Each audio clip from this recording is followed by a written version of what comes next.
Day uno y Puerto Rico Comic Convenciones. Day one, the Puerto Rico Comic Con.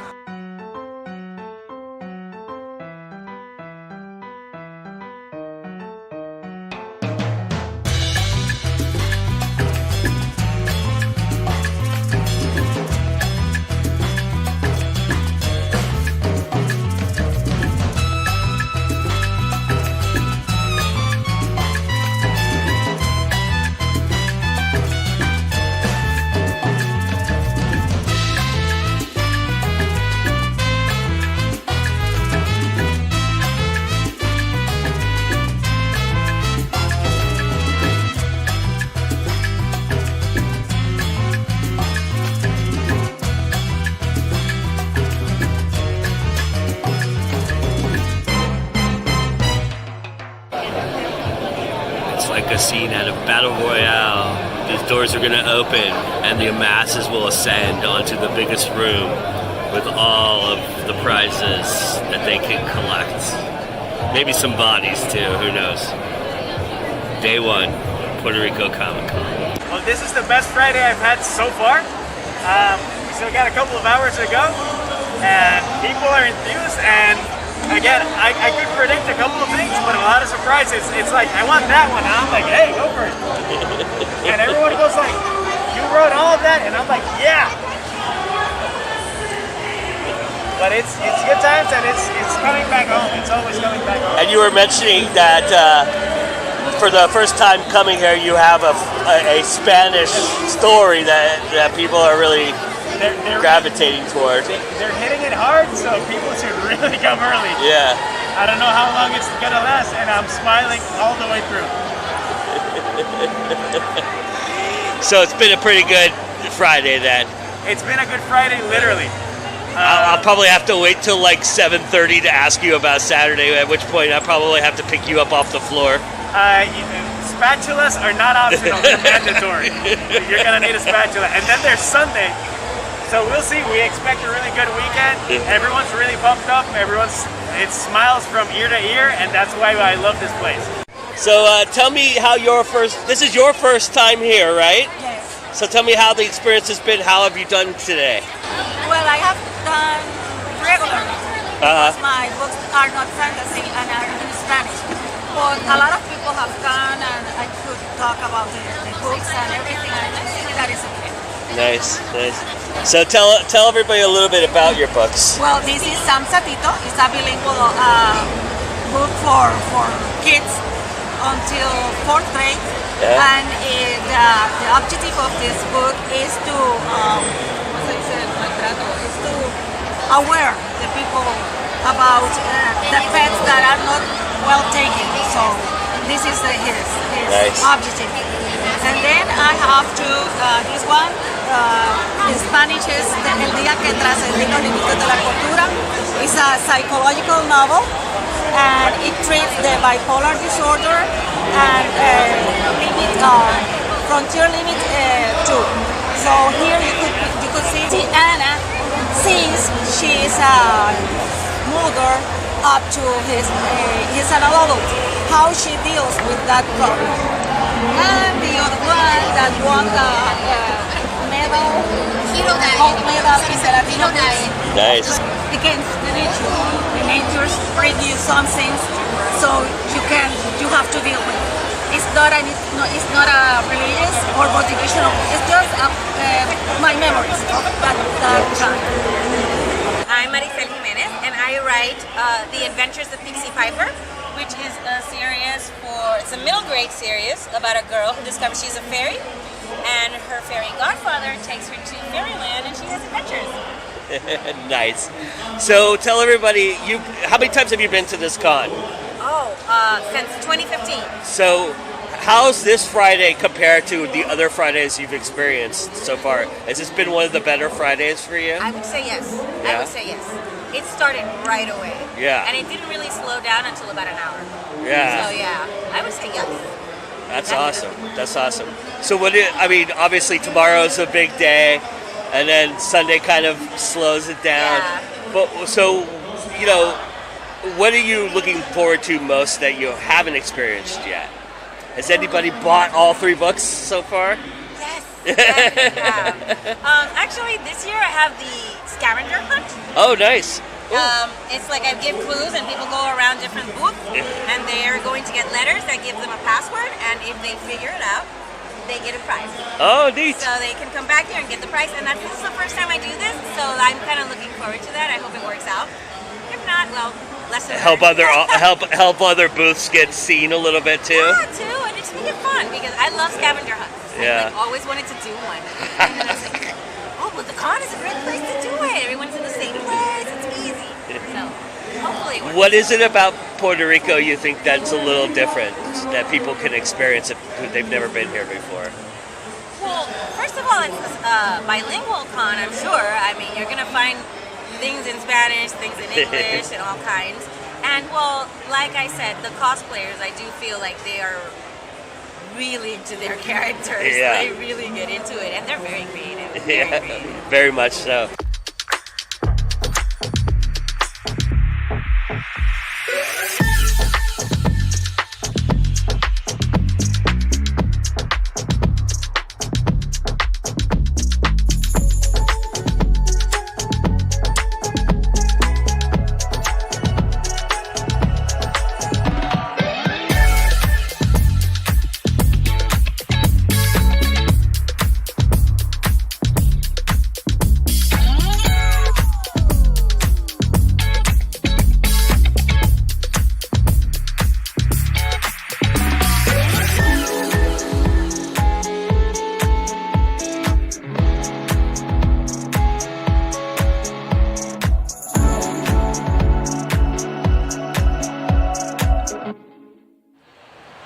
Welcome to day 2 of the Puerto Rico Comic Con.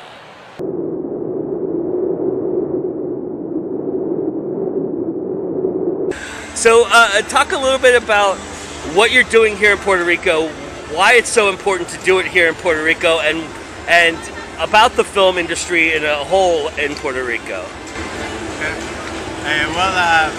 The film industry is I think there are different aspects of the industry. Yeah. Some very overdeveloped in some areas, underdeveloped in some others. There's particularly when it's about our films made by us, for us, made here. That's where the biggest struggle lies. Mostly because of the hardships of funding as any other market. Yeah. Since we're such a small market, it makes it difficult. Also, the investors trust in our movies and whatnot, and hopefully with this we are giving our little small push to make it better for us and others that want to do different whatever kind of films they want. All local crew, all local actors? And absolutely 100% Yeah. made by us for us. What did you shoot it on? Because it looks like a red, am I right? You are totally right. It's a Red Raptor, yes. I'm a son of the digital age. I am a cinematographer by trade, and I went to school to learn film, but as soon as I got out, the big turn to digital came in, so all my professional career has been in digital. So you went to school, they often say that the best learning for filmmakers is doing, Sure. So give us a sense of what school did for you that helped you make that transition into doing. I think a lot of the academic and stuff, it's important, and at least you have that solid base of understanding what anything is. Mm-hmm. But yeah, definitely everything practical, everything that I currently use in my daily work, it's mostly experience. Nice. Asking the next guy, what the hell is this? What the heck? Where did you go to film school at? Well, I don't have an academic degree. I went to several schools for either certificates or. Oh, okay. All here in Puerto Rico, though? No, I got the CBS program at NYU. Oh, Here nice. in Puerto Rico, I also have a certificate in a local college in Caspi.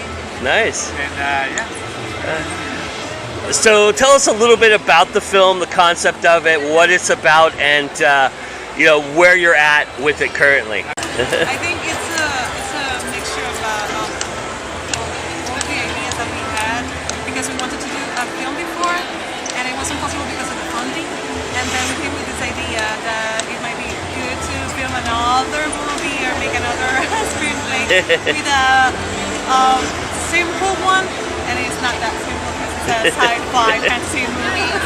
Yeah, but it was really good working on it and see that we are able to work on another genre, not only comedy or drama.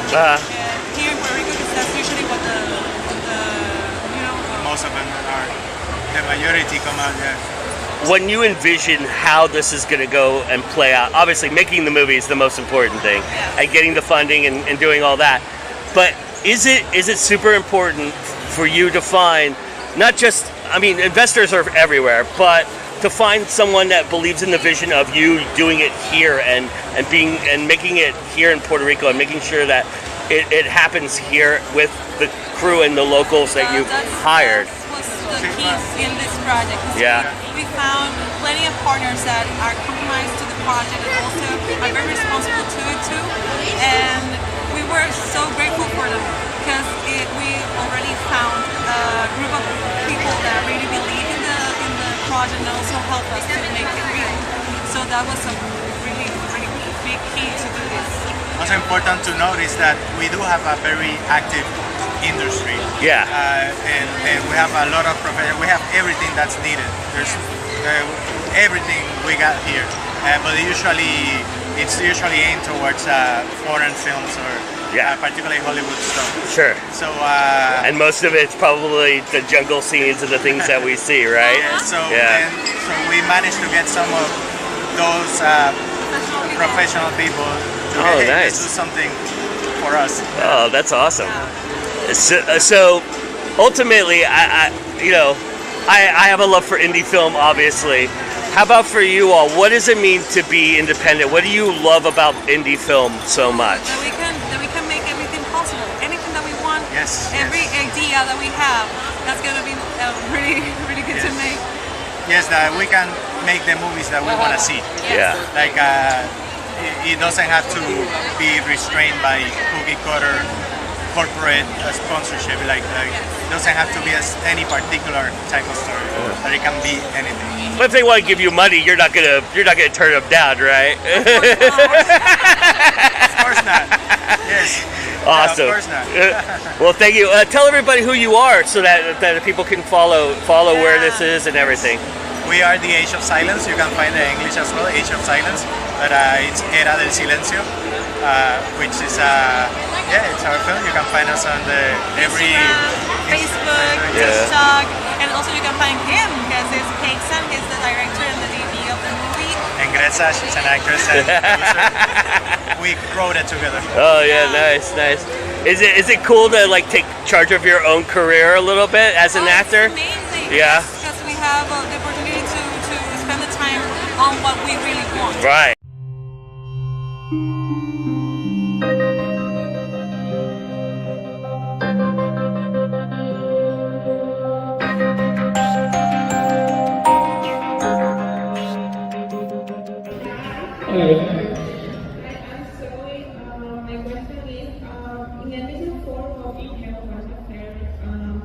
How do you feel in that act when you enter the hell and directly Lucifer? How did I feel? Yeah. I see the sets as they're filmed. Because with these kind of shows, a lot of the time it's all computer graphics and the kind of the tangible real sets aren't made. But with Sandman, they film everything. I just remember for the first time walking into her lair, and just this huge bowl of fire in the middle of the room that burned your skin. It was actual fire. It was actual fire. These extraordinary murals that were painted on the walls. And also, I don't know if you remember, there's a bit where I walk through this corridor of the human bodies, the kind of move against the wall, and they were all real people painted the colour of stone and writing against the wall. So it's basically what I'm saying is that there wasn't a lot of acting required because it was all real in front of you. That was all it was. Thank you. My question is, like what's the best or worst scene you filmed?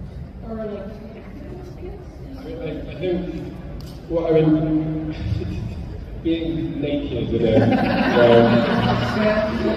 hard sphere, that was literally the first month of shooting, and it was so horrendously embarrassing. You meet these kind of 200 people that you're going to be working with for the next year. You just take a boy, you just butt naked, sit in the middle of the room. This is me, guys. And then the other thing that was most frightening actually was speaking for the first time, because for that first month I didn't say anything. Suddenly being like, my entire monologue being like, just doing the voice. How am I going to do this? How am I going to do this? Oh shit, I'm going to do it now. Here we go. And then it came out. Hi, I'm David. I wanted to ask, you said that you are a fan of the comics. If you were to have dreams power, what would you do? That's not lovely. To be honest, I would just go, I wouldn't time to the dreaming. I just think it's the most, for me, the dreaming is Middle-earth, Narnia, Hogwarts, all of it, combined, mixed together. I just want to hang out there as much as possible. That's a great answer. Thank you. I think it's amazing that the show they represent the dream and the dreaming as in the comic. It's just beautiful and amazing. Yeah. And again, one of the things I think will be exciting about season 2, I imagine, is that you get to spend a lot more time there. You mentioned Hogwarts, but how do you think Dream will be put on? Dream and you. Yeah. Which Hogwarts house do you think they'll put Dream on? Like a beautiful door, exterior? Yeah. What do you think? What do you guys think? What house do you think Dream will be in? Hufflepuff? How tall? What house did you put Tom in? Hi, my question is, what do you have two socks of different colors?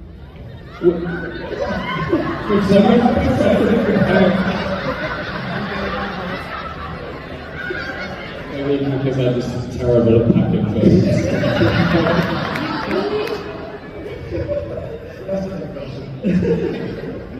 It's a great question.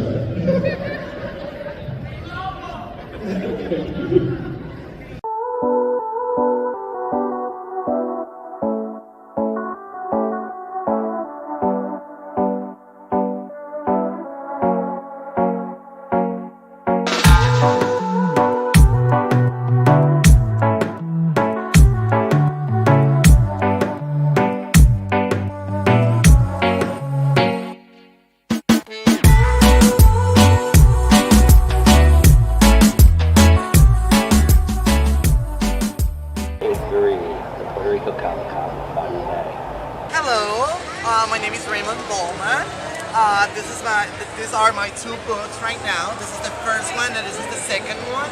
This first one is called Catarina Freitas y el Anillo Perdido, which in English means Catarina Freitas and the Lost Ring. And the story is about this world that when you born and you grew up until 17, it appears a tattoo in your wrist that connects you with your other half. This has been happening for the past 100 years because 100 years ago there was this evil enchanter. This is how we say people with magic in this world, enchanter. She used a ring that she almost destroyed the whole state where they live.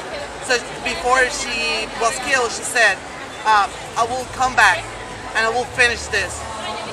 What I was started. So 100 years passed, And this was Maxine 100 years ago, and this is Catarina. Catarina is about to turn 17, and she's about to get the tattoo on her wrist. So as soon as that tattoo appears on her wrist, she is involved in the searching of Maxine. So you as a reader are going to be in the whole book trying to find out who the other people that Catarina is going to meet is the reincarnation of Maxine. So how has it been going for you this weekend compared to other cons? Have you done pretty well? This has been amazing. Yeah. Last year it was really good. This year it was like even better. Like a lot of people, a lot of movement, a lot of people looking for books, and this was something that it didn't happen last year. People were like, oh, you guys sell books, but this year people are looking for books, especially from books written by people from here. So it's pretty amazing and wonderful. Yeah.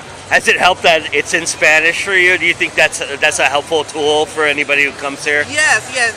Usually this kind of Comic Con, they usually look for things in English and in Spanish, but we are seeing like people are reading more and more in Spanish, and it's really good because we want to, it's okay that we can read in other languages, but it's even better if we can read in our own language, and we can not only that, we can read from people from here, from our culture.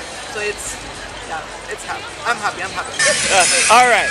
So tell everybody the name of the band. Yo, we're Fulminators from San Juan, Puerto Rico. We've been doing this since 2016. We're right here at Comic Con 2023. And a lot of beer.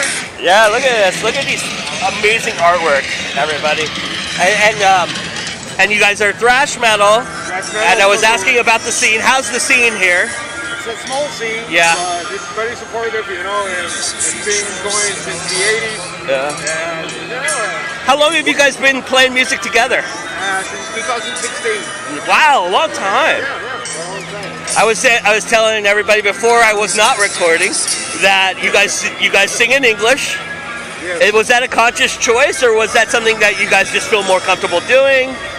Since it's metal, it feels more comfortable to do it in English, Yeah. And we have some bands here in Puerto Rico that incorporate some Spanish into the lyrics. Yeah. To us, it always feels like kind of, not so ongoing, so it's nice to do it in English. Gotcha. And you guys did a nice little cover of Fight for Your Right, which I downloaded all your music when I came and saw you the other day. Thank you. I listened to all of it. Thank you very much. Very good stuff, man. Very old school. Like a nice little kind of Anthraxy creator vibe. Yes. I love that idea. Yeah, Anthrax, huge influence to us. That not taking themselves too seriously. Crashing around, just having fun. That's what we like to do. Nice.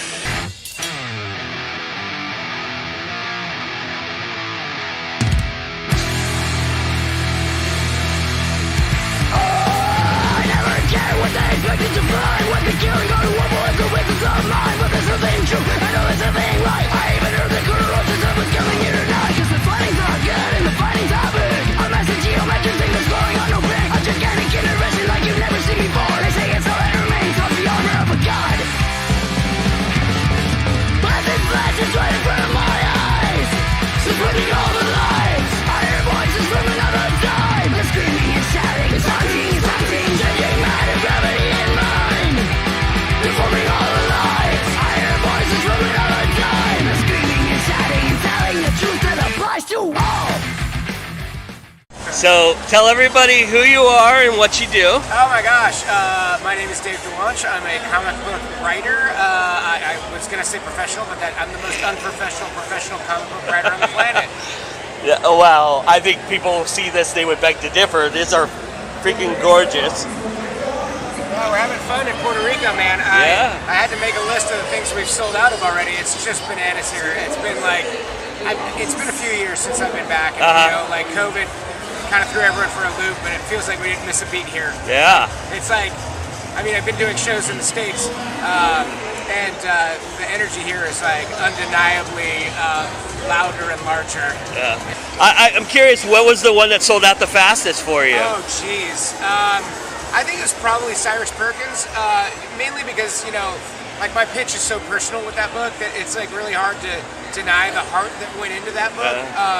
But Jenny Zero was also, Volume 1 was also another one that flew off the shelves, as they say. So you have a unique perspective being an English-speaking person here. Yeah. Talk to anybody who might consider coming here who are afraid because they don't have the Spanish background. What advice would you give them for coming here and how to approach it? I mean, I would say in Puerto Rico, although Spanish is the predominant language, I think that for the most part, 80% of the people here will switch on a dime and switch to English. So there isn't that level of intimidation. You just have to, I almost wore a shirt that just said "Sorry, dumb American," and just English only, just to save that first hiccup that you go through. But honestly, the people here are wonderful and passionate, and they love comics and they love entertainment. I think maybe being on an island, it's a little bit more insular, so they really appreciate new things, new ideas, and really honestly, I hope that I can keep delivering content for them. Hi, my name is Angelician. I am a Puerto Rican horror author, horror, fantasy, and sci-fi, but I've been mostly dedicating my time to horror these days. I run an independent publishing company with my partner, Libros Acon, and that's kind of our pet project. Yeah, this is one of his thrillers. You all might have recognized that because he came and talked to us about it before. But and you were saying that you've had a really good weekend. You sold out of some stuff. Yes. Talk a little bit about how is it compared to other cons that you've had here, and how has this weekend been in comparison? Well, I've been to other Puerto Rico Comic Cons, and usually it's really busy, but especially compared to last year, this has been crazy. Last year, because we were coming back from COVID, it was a little bit, maybe not as rushed. I mean, it was still busy, but not as busy as it's been this year. And we've sold out of all of our major books. El Cubo de Barcomer, No Cierre los Ojos 1 and 2, all ran out, and so we're now just selling our mini horror collection.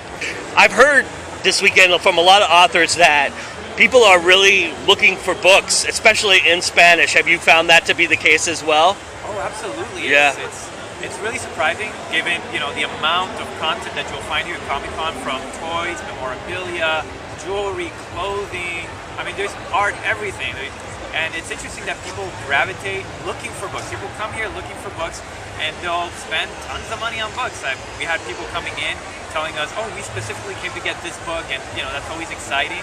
And they'll buy 2 or 3 at a time. It's really amazing, and it's also inspiring to see. Yeah, nice. What have some people who have read the books before come up to you and talk to you? Have you had some reoccurring fans come out and see you this weekend? Yes, that's one of the things that I enjoy most about Comic Con. We always get people that recognize us from previous year. They purchased our book previously. They'll come in and tell us, "Oh, we loved your horror collections. We want to get the next one. When are you putting out something new?" We've had those reactions. Obviously, because I'm a horror writer. I've had some people come in, "I couldn't sleep because of you." And I'm like, yes. That's the best reaction, right? That's the one you want. Absolutely. So, tell everybody, what is the next thing from Angel that's coming out? Well, from me and Melvin, we are currently working on the next Puerto Rican horror anthology, No Cierre los Ojos 3, or Don't Close Your Eyes, Volume 3. We've had tons of writers submit work, and right now we're currently going through all those stories, and in the next week we're going to be making the big announcement of who are the authors that are going to be in that. Oh, nice. But in addition to that, I'll be publishing a horror novel this year. It's going to be called 13 or 13, and yeah, really excited about that. My name is Elias. I go by Gambit, that's why Gambit Inc. I'm a tattoo artist. I'm a resident in Florida right now, but I also do comic books, such as the covers for this new comic that came out a few weeks ago called Coins of Judas. These are store exclusives. I have some illustrations in this one, and that's what I do. I do art on people's skin, and I do art on paper and and sequential art for everyone's entertainment. What? How? First off, how's the weekend been for you? Have you guys? Have you sold out of anything? Has anything really moved for you that you were surprised about, or?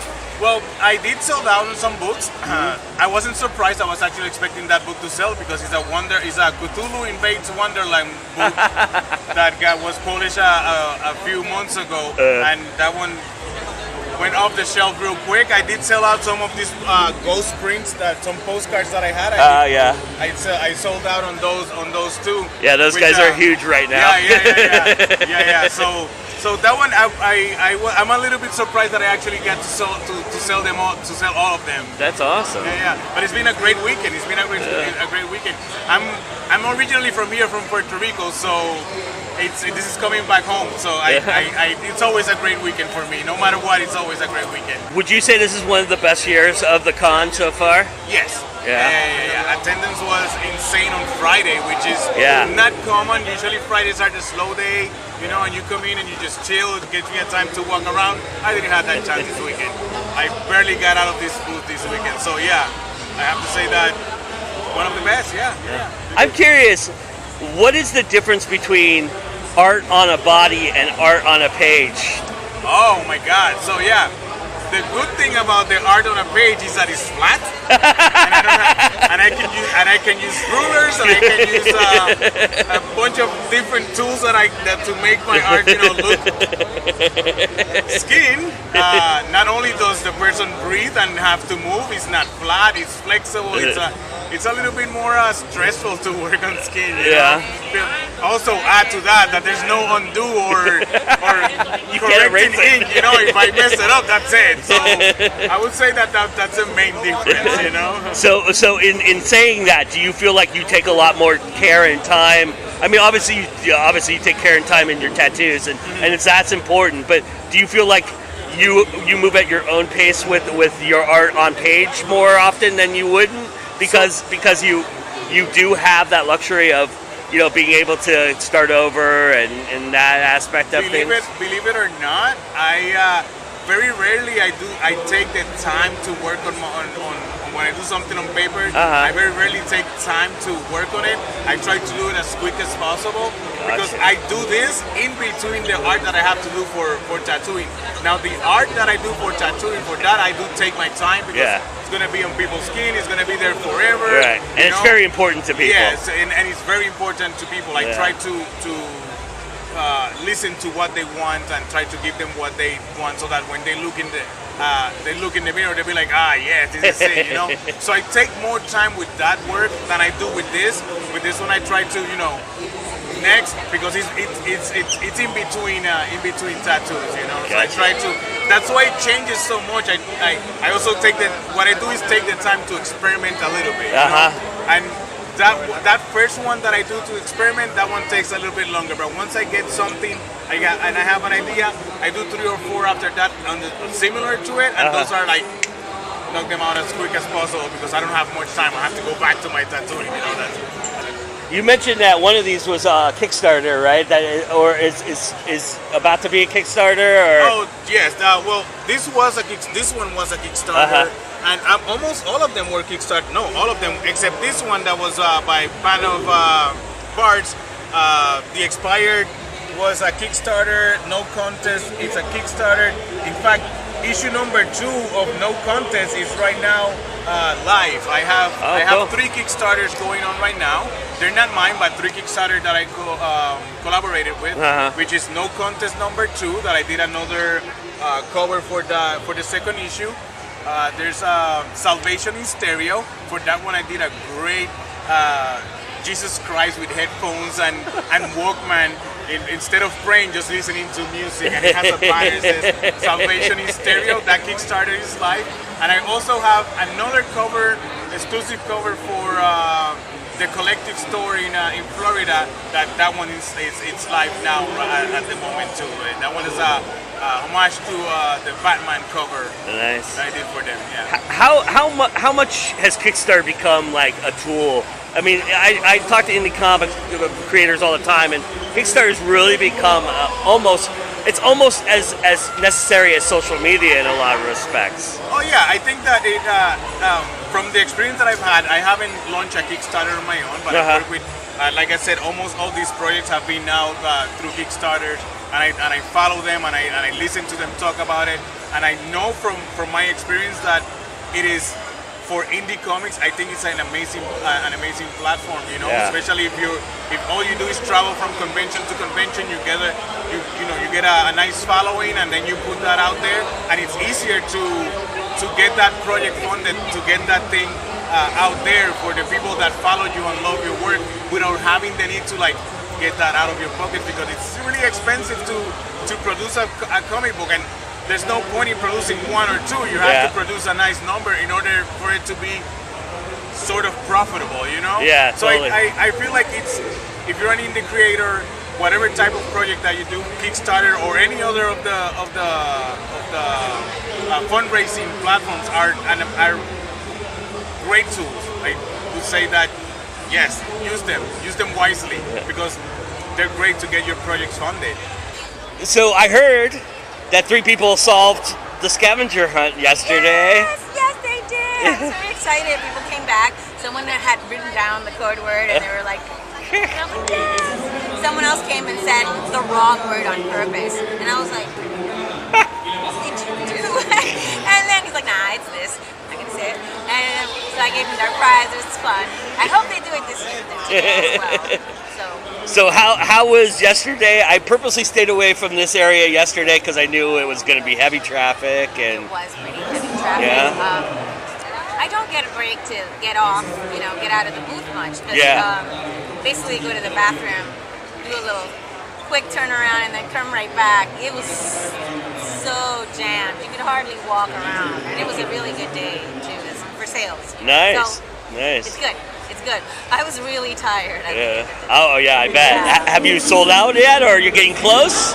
Well, I have a lot of books. The only one that I might sell out of is book 2 in Spanish, which I had a limited amount of. So I have sold out notebooks because they are like one of a kind. So. Yeah, look at how beautiful these are, everybody. They're amazing. And we got some jewelry here. Gorgeous. So yeah, we got plenty of stock. Nice. Now, after the fact, are you selling any of this stuff on your website or anything? Yes, for my global audience that might see this? Yes, but I do need to upload them because right now the only one on the website is this one. Yesterday I sold them, so I had to take them out. And the books are also available on the website. Yep. They're also available on Kindle and everything. Pixie Piper, everybody, go check it out. And well, The Wishing is only available at the comic. Yeah. Unfortunately. Have you read some of them? The Wishing? Well, not this year's. No. I wait until it's over. Oh, okay. I have read the previous year's one.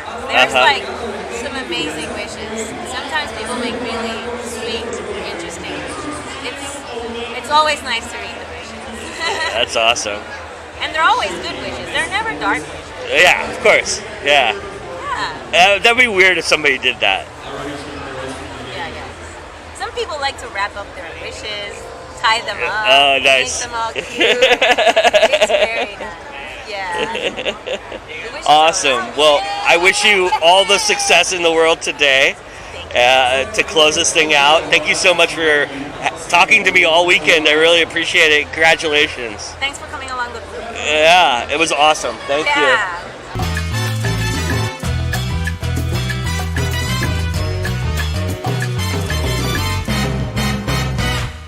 Siempre es hora de indie. And remember, friends, it's always time to go indie now.